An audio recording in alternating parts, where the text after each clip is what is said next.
So the VH speed and performance system, right? Keys to planning, improving, and managing long-term speed development. So you know why speed's important, right? And if you want to read more about it, there's 136 pages in the complimentary speed course that you guys can go back and read. But how do we align it with what you guys do, right? Let's say you're in smaller spaces. You're in a box studio. You're in a 1,500 square foot space. You only have access to a little bit of pavement outside, right? That's not optimal. Not everybody has 30 to 60 yards of turf that we're very fortunate to have. So we need to figure out all those little ins and outs. We need to learn how, right, to create a program, know the principles, and then you guys can apply them, right? You guys can apply them. So speed, right? Speed, understanding sequential phasing and sprinting. In a sprint, there are 3 separate phases that happen, right? Or 4 separate phases that happen. We just talked about it. But each phase is centered around 3 things, right, that we talked about. Stress, gravity, and kinematics. All of these factors influence speed, but how can we break it down? So this is going to be your runway, right? And I'm going to create different segments here. So this is the start that we just did. This is acceleration. This is attaining max velocity. This is max velocity, right? If you guys can see that there.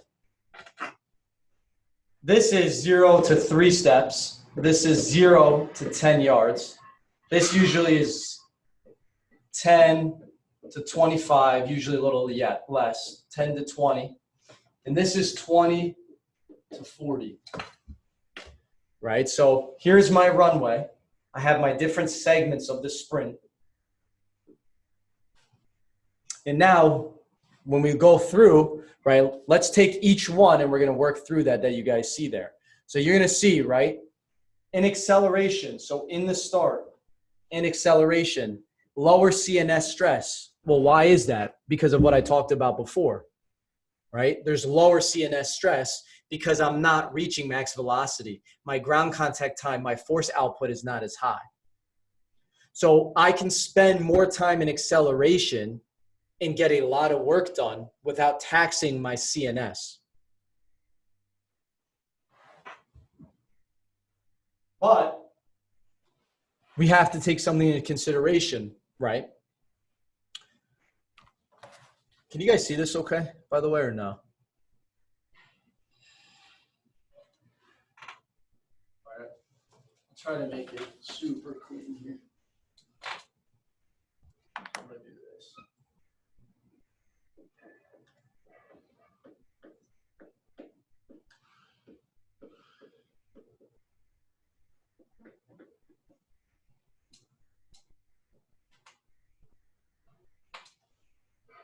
So we have start, excel,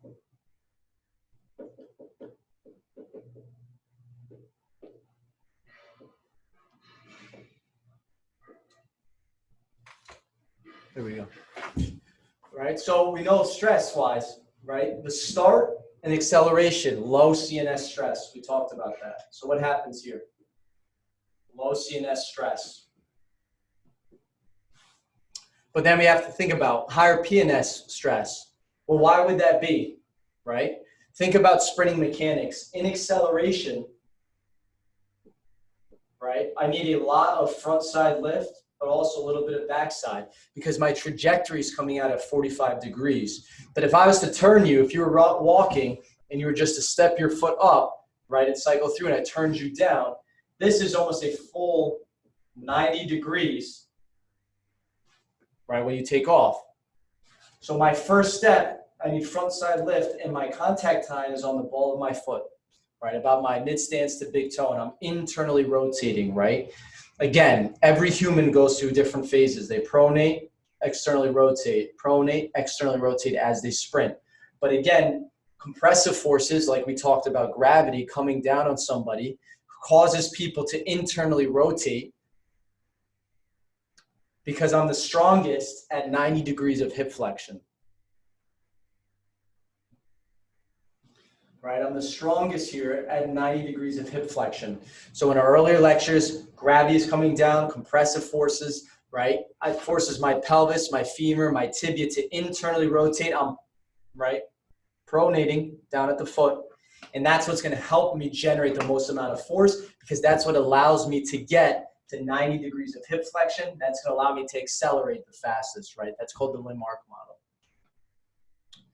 But greater ranges of motion in the weight room equal what? Greater ranges of motion in the weight room equal more PNS fatigue, right? Go do a front squat to 90 degrees of hip flexion or less. Do 4 sets of 10. Let me know how you feel, right? At 50 to 60% of your 1 rep max. That's very PNS fatiguing, like we alluded to before. So you're going to be sore. So I'm going to have higher PNS fatigue because my range of motion is greater, right? Because my range of motion is greater.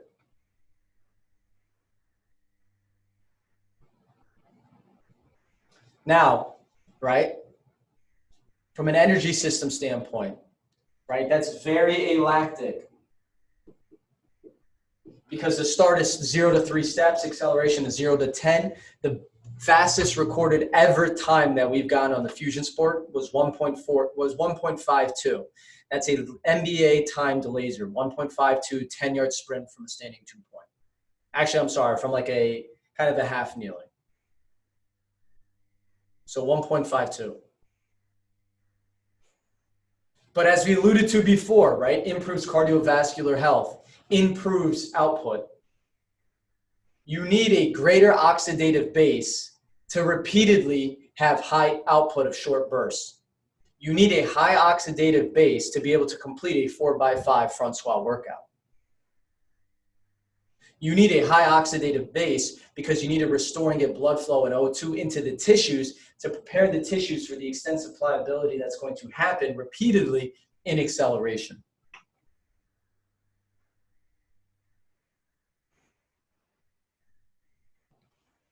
Right? So that's what's happening here in the start and the acceleration. 0 to 3 steps, 0 to 10 yards. All right, 0 to 3 steps.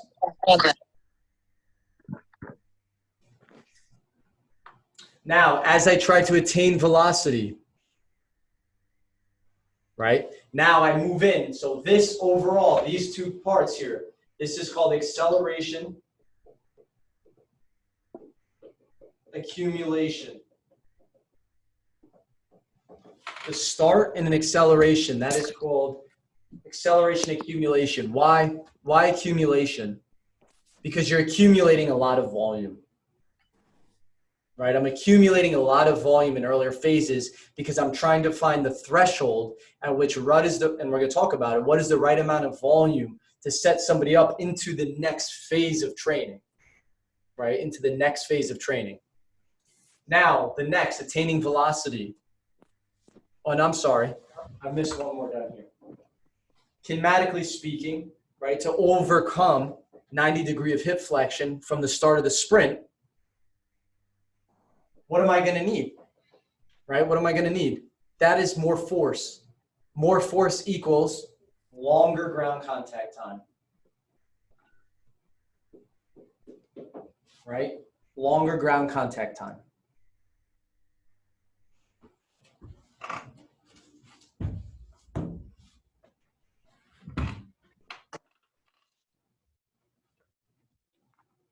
I'll tell you, this is the works here. So you get longer ground contact time, right?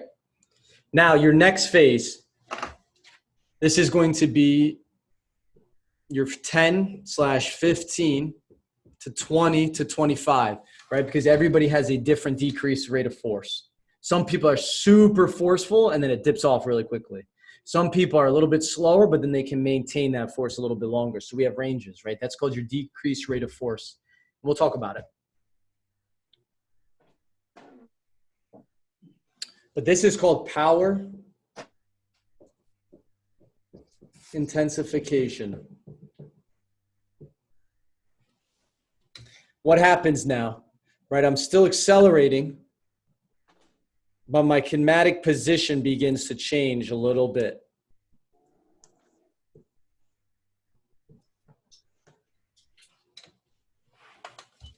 Right? Because now I'm transitioning. This is called a rise. And a lot of injuries happen in this area because you can't rise quick enough. Or what we've seen is that some people come out, remember, the body follows the eyes. So if I'm looking straight while I accelerate, but you know you need backside push, right? Because you need horizontal force, right? What happens is you lengthen the hamstring behind. Because this person's looking up, so their torso pops up, but their legs are coming behind you. That's extreme extension. That's how you can hurt the Achilles, the hamstring, or whatever posterior complex. So it's important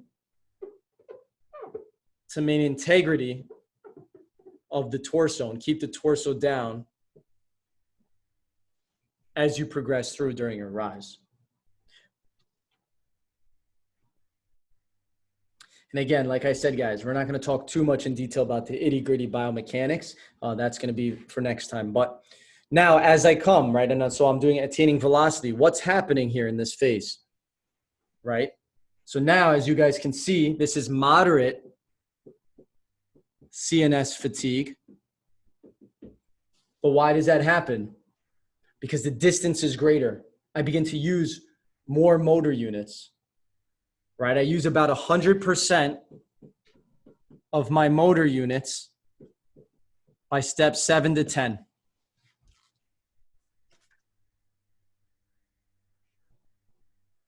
A 100% of my motor units by step 7 to 10. So you know now that's moderately fatiguing, both CNS-wise. So you wouldn't have your athletes run 10, 20-yard sprints. But it's moderate PNS stress. So it's not as high here. It's also moderate PNS stress. Why would that be? Why is it moderate PNS stress now? Does anybody want to take a guess? Go ahead. Because your joint angle changes. I go from 90 degrees of hip flexion and acceleration to now I just need more front side lift. But I don't need to be, right? My range of motion is not as low. So it's not as low as here. I'm not pushing my center of mass, my fulcrum, over across, right, where my foot should be in the front of my body. Now my center of mass is here. I need my foot to be directly below my frame when I sprint. So now my range of motion isn't as much, so I'm not going to be as sore, right? When we're done with this talk, if you're willing, sign a release form. Go do 10 90-90 sprints from the ground and let me know if you're sore the next day. Just do 10 yards, right? Just do 10 yards. 90-90 refers to you're down completely at 90 degrees. You tilt your torso forward and you just sprint, right? You just sprint across. So you got to overcome gravity a lot, twice as much to kind of get that distance. Now, moderate PNS fatiguing, right? But now we begin to get into here, right? More alactic work. Why is that?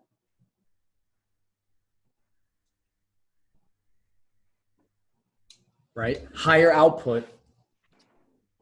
It's like a 3-to-1 rep max, right? Fast, extremely fast. So it's very alactic. I'm using, right, creatine phosphate right there, the ATP PCR system. Glucose sends, I use it. It's not stored for later. So now this is very lactic dominant. We built up a really big, or I'm sorry, this was aerobic. We built up a big aerobic base. Yes, here's what I don't want you guys to get confused about. Is sprinting 10 yards alactic? Yes. But it's not as CNS fatiguing, so I can do it more. Because I can do it more, that means I need a greater aerobic base to be able to recover in between sessions. I don't need right, as much as an aerobic base because my volume is going to go down, right? Volume is down. Volume here is way up, right? Volume is up here. Volume starts to decrease a little bit. And then lastly, right, during max velocity, this is called my absolute speed realization, right? Absolute speed realization. This is where I'm going to be running between 20 and 40 yards, right? We don't have our athletes running above 40 yards, but I've had basketball players that have done their 40. We don't call it a 40. We don't really time it. It's more it's usually a 3/4 quarter sprint, which is about 75 feet. So it's a little less. They sprint about 30 yards. But what happens here? Oh, sorry. Right. This is, again, now when I look at the kinematics of my individual, now they're upright. Head is looking forward. The pelvis floats a little bit because I need a place for my legs to go. Don't mind my drawing. While they run. Right. So I'm going to cover the most amount of distance. And then one thing I forgot here in the middle, right? This is shorter ground contact time. Shorter ground contact time because my distance in steps is further. My distance in steps here is longer. So distance in steps here is shorter. Distance in steps here is longer. Distance in steps here is the longest, which equals the shortest ground contact time. Right? My thorax is straight. My eyes are straight. The body follows my eyes. My pelvis needs to go in between a state of anterior and posterior pelvic tilt rapidly because I need good front side lift. I need to land directly underneath my frame. How do I avoid butt kicking? Right? By getting my foot underneath here, right? Avoiding a big thigh gap. So I know that I'm cycling through, right? I'm literally moving through the air. Again, we're not going to get into the nitty-gritty of technique because we still have a lot to go over. But this is going to be my highest, right? CNS fatigue. In one session, you're maybe good for 2 30-yard sprints, 2 40-yard sprints, and then you're done. How do we know this? Well, we'll talk about it in a little bit when we go over volume. This is the lowest, but not always, PNS fatigue. Right? If you've done this, you will not be that sore here. Neurologically, right, you'll be really taxed. If you guys can see this. Right? Neurologically, you'll be very taxed. So that's why it's the highest PNS fatiguing. But the lowest PNS, peripheral nervous system fatigue, is because you have the shortest ranges of motion. Your volume is at its absolute lowest. This is extremely alactic. And this is your absolute shortest ground contact time.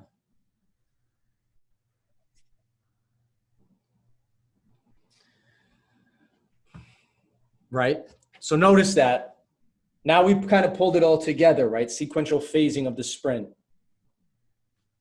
Full 90 degrees of hip flexion during acceleration. Shortest step count, more volume, lowest CNS fatigue, highest PNS fatigue. I need a big aerobic base to be able to recover, to handle the volume, longest ground contact times because it's shorter inevitably, right? As I transition, I begin to rise. Now it's moderately CNS fatiguing, moderately PNS fatiguing, more alactic, less aerobic work because I prepped, and shorter ground contact time because distance travel is lower. Kinematically, right? I'm not at complete 90 degree of hip flexion, but this is where I get my torso from horizontal about a good 40 to 42 degrees to about almost upright at 180. As I transition a little bit more, right? Post attaining velocity and power intensification. Now I'm here at absolute speed, max velocity, 20 to 40 yards from basketball players, 3/4 quarter sprints is what I'll cap it. Eyes are straight, thorax is 180 degrees. traveling the most amount of ground, highest CNS fatiguing, lowest PNS fatiguing. If I did this, don't go out and run a 40. Don't have your athletes go out and run a 40.